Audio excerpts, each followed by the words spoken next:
So now we have the main fabrication part of the burner halfway there. We still have to rig the blower, the gas, all that good stuff.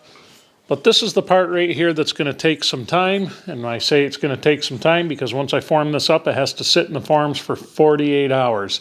And then I have to do a series of firing on it at different temperatures to get it to set. Now this is going to be real important. The same ideas with the forged floor. If I don't do this right, it's just going to become a brick of nothing useful. So I want to get into burners a little bit. Now, I have not built a ribbon burner forge before. I'm doing what everybody else does. I go on YouTube, I go online, I do some research. But I have a really good grasp on how burners themselves operate. Like I've said a million times, that's what I do for a living. I deal with combustion numbers, large burners. So we're going to be using, or trying to use, a little 140 CFM at static, zero static pressure blower on this thing. It's just a little guy, and it may not work. The reason I say that, so say I'm working on a boiler, and a boiler has a bit of a pressurized chamber. It's going to have, sometimes it'll have negative pressure, sometimes it'll have slightly positive. And it all gets into how that burn chamber's set up, how the burner's set up. So there's different motors that work well in different situations. If you take like a bounce house blower motor, that wants a positive static pressure on it, meaning it wants back pressure. It wants to push against something. That's where it's going to run better. A lot of your big burner motors are going to do the same thing. If you guys remember that forge blower we set up a couple of years ago in here as the temporary one, I had to block a good portion of that off so that it wasn't sucking too much. It overamped the motor and burn it up. The one we're going to be trying on this guy is going to be one that is not made to have much back pressure on it. And that may be a problem if it doesn't have enough juice to overcome it. Now I'm using this because it's what I have kicking around if it doesn't work. I bought it to be an actual blower for the coal forge because I use an old heat gun with beat up or burn out elements. Works great, but I'd like something a little quieter and a little more useful for that purpose. So I figured we'd give it a shot for this one here. So anyway, a big principle to remember when you're dealing with a gas burner of any kind, even an oil burner, is that fuel to air mix is super important. If you do not mix that fuel and air properly, you're not going to get a proper combustion. You could end up sending a lot of raw gas right up the chimney or whatever, or in our case, right out into the room. So you have to make sure that there's enough turbulence and enough spin in that air. Usually that's when you see the diffusers on the end of a burner. You know, they're actually set at a specific angle simply for mixing the gas and air, so it'll swirl the air. Now the difference here is that we're going to be mixing our air and our gas quite a bit further back in the process, a lot closer to the blower motor, so it has time to do some mixing by the time it gets here. Standard burner, your gas is coming out just past or just before that nose cone, and it's actually all mixing farther down in the combustion process. But usually that works because those blower motors are so strong on those burners and they're sucking so much air through there that it creates the swirl that you want. If you ever had the opportunity to work on a system with a big burner, and you can see in the burn chamber sight glass, you can see that big cyclone effect in there, and it's really neat how it works, but super important the way any of that runs. So anyway, what we have left to do on this tonight is we have to cast the refractory. That means I have to make a mold, and we'll get that, and then after that, we've got to let her set for 48 hours, so we're going to keep going.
Well, here we go, everybody. Here is our ribbon burner forge in the flesh. I had some camera issues, so I missed out on some of the build. I apologize, everybody. Hit record, and it was cold enough out here to where the camera decided to say, hey, screw you, we're not going to work. A couple things I want to go over. I'm going to get you some close-ups. So this is kind of my own take on this, my own design on this. There's plenty that's like it. You're going to notice that this blower motor is very small compared to what you see on a lot of them. I'm going to get into some explanation of that and why it may work just fine. We will see. And this will depend on, this will make or break our forge for forge welding. As far as the gas goes, the burner size, I should have more than enough burner here to do what we want. So let's get into explaining a little bit about blower motors, how they work, as far as moving air and all that good stuff. A lot of people say that a blower motor this small will not work on a ribbon burner. Now I think what they're getting at, different blower motors do different things. This blower motor is designed to not have a lot of back pressure against it. So meaning it's not going to run very happy if it's trying to push air and it can't get it through. They don't work very well that way. But if you could get the balance right on it, they work pretty well. Now keep in mind, this is only 2-inch pipe. You're only going to get so many CFM through 2-inch pipe. Now, are you trying to build more air pressure? That's a whole other story, but we're going more on CFM. You're never going to get 140 CFM down a 2-inch pipe. Now, you might be able to get a little more pressure behind it, but you're not going to get the cubic feet per minute. A lot of times I see people will put a ball valve in between the blower motor in the gas where the gas comes in. That's fine if you have a motor that doesn't mind having a lot of back pressure against it. This motor does not. So to control our air, just a simple manual flapper on there, little damper. We can adjust it wherever we want to get that air where we want. Now I can tell you on a 2-inch pipe, this is a 3-inch outlet, it's rated. And I can tell you that if I have this all the way open, I actually have air being forced back out of here. If I close it off a little bit, beautiful. Now the propane regulator that you choose for this style burner, or any burner really, is super important. This is a 0 to 30 PSI regulator. And it's adjustable, that's what you want. You want to be able to adjust the flame as you're running it. Say you just want to run your forge, you just want to idle down, keep things hot, but not burn things up. You're going to want one of those. Pretty self-explanatory. You start at a couple PSI, turn the burner on, adjust from there. So part of the footage that we lost on the camera malfunction was I made an orifice with a brass pipe plug, 1/4-inch brass pipe plug that goes into this bushing here. It's welded into the other side. I drilled out like a, let's say 7/64 hole, something like that. And we also have a, which I'm not big on putting ball valves upside down, it's just the way it kind of landed in here when I was working on it. We have this for a little bit of control, but really the best thing to use would be a needle valve made for propane.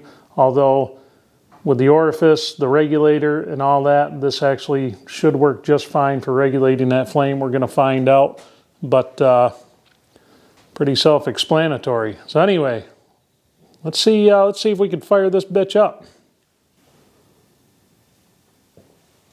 So some important stuff about firing this up is that you really want to turn your blower on first. The blower definitely has to be on first. Otherwise you're going to be leaking gas backwards through this whole deal, and we don't want that.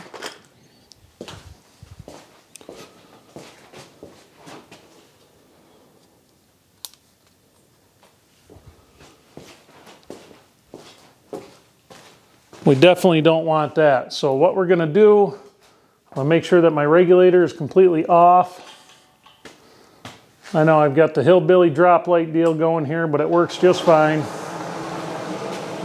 Now it may sound kind of loud on camera, but I'll tell you what, it's a lot nicer than it was. So I'm going to open up my gas. My ball valve's completely closed. I'm just going to put this regulator up about a PSI, somewhere in there. Let's see what happens.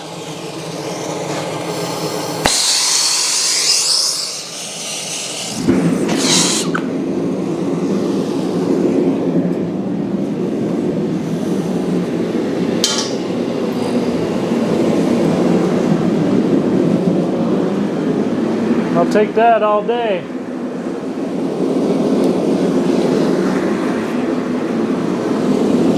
So what we want,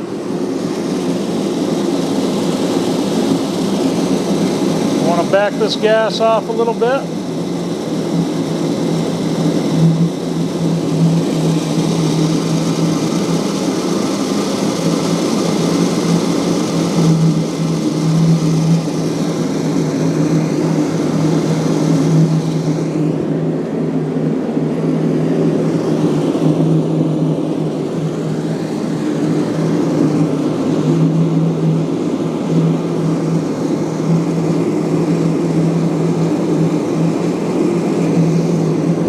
I'm going to adjust this air damper so you guys can see what the flame does when we adjust it.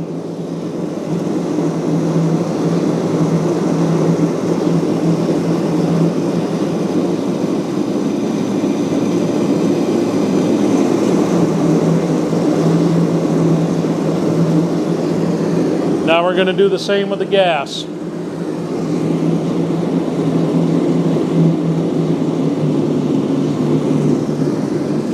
Now that right there is just with the ball valve.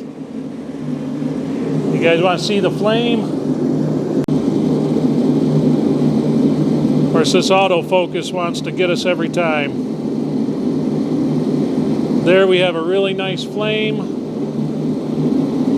Our air partially blocked off.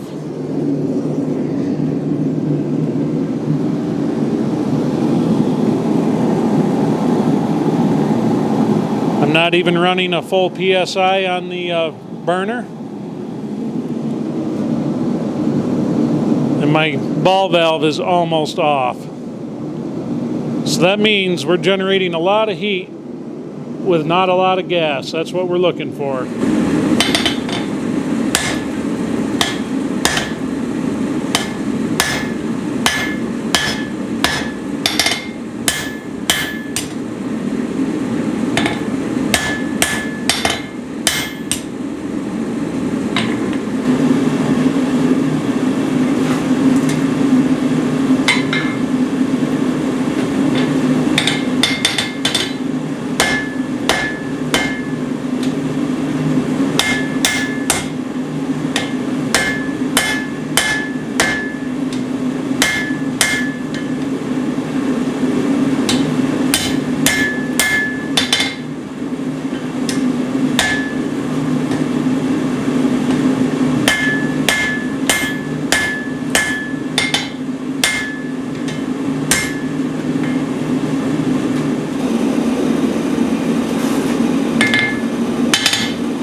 Now the wind and the weather is getting pretty nasty up here. Of course, if this shop was sealed up a little better, it probably wouldn't be an issue. But anyway, I am really, really happy with this right here. So, it's playing music in my ears. I wonder what that noise was. So anyway, real simple design, real easy to build. The refractory is costly. I've got a little over $100 into it for refractory. This motor right here, probably another $90 to $120, depending on where you buy it. It's a Dayton. Of course, the propane, that cost me $64 to fill the 100-pound cylinder. Regulator was about $25–30.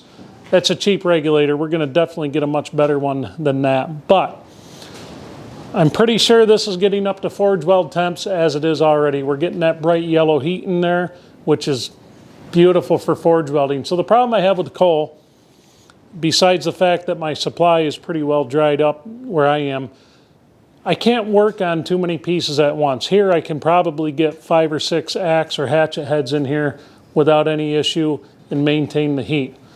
That's the other thing too, which is nice, something like this. I can adjust and control this heat so much easier. I can leave the pieces soaking in there, not cooling down as much, not overheating. That's the big thing you get with the coal. If you're trying to work on more than one piece, you got to work really fast because you end up burning your steel real fast or melting it down, taking the carbon out of it. So anyway, I hope you guys enjoyed this. I hope if you guys go to build one of these, I hope it works well for you. If you have any questions, leave them in the comments below. I apologize for some missing footage. I had some camera malfunctions, and hopefully we don't get that again. I don't know if my camera's on the way out. I really hope it's not. It wasn't cheap. So anyway, have a good night, everybody, and I'll catch you on the next one.